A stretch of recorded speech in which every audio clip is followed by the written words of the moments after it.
Hello, my name is Luis Munoz. I'm currently a master's student, mechanical engineer at the University of Texas at El Paso with a focus in metal additive manufacturing.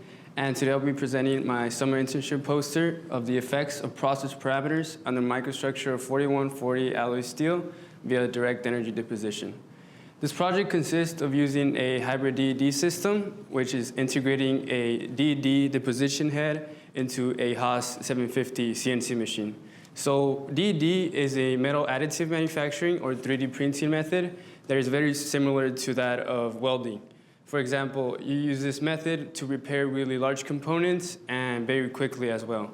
For this project, we decided to use 4140 alloy steel, which was very unique since the wire itself is metal sheath that is solid but with a powder in the core.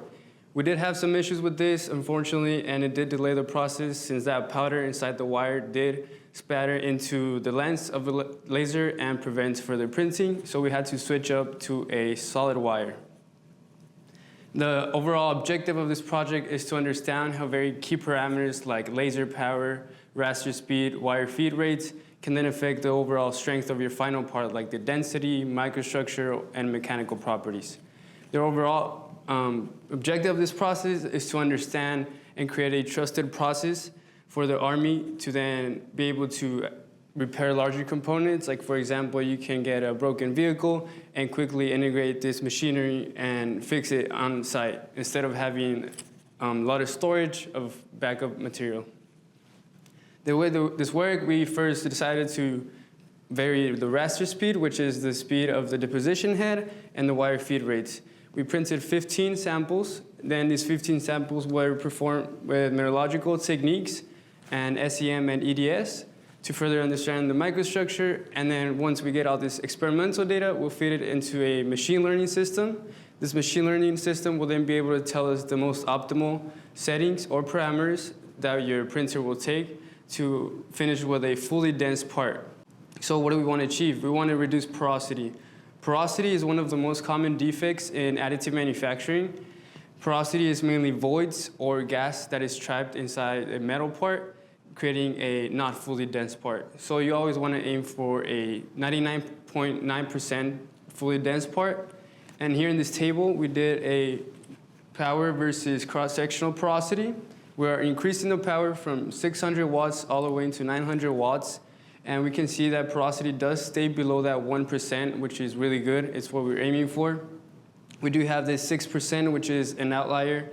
And the cubes, we can see that that porosity does go up by quite a bit from 1 to 2%, which shows how hatch spacing, which is the space between each layer line in the z-axis, does impact porosity.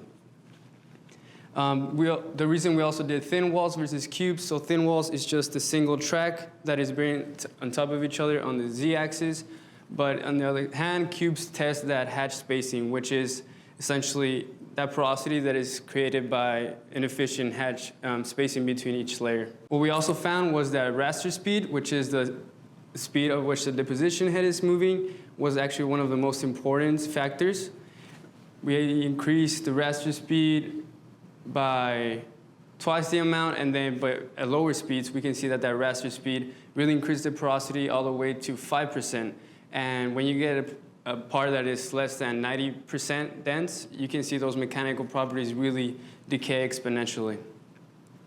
And what we also saw was that for dilution, that was actually for the wire feed rates. Wire feed rate did not have as much of an impact as raster speed, as we were mentioning before, but it still had quite a bit of an effect. The future steps for this project will then be to print mechanical specimens or dog bone samples, and then to actually do some maybe tensile testing or fatigue testing to then actually validate our microstructural data.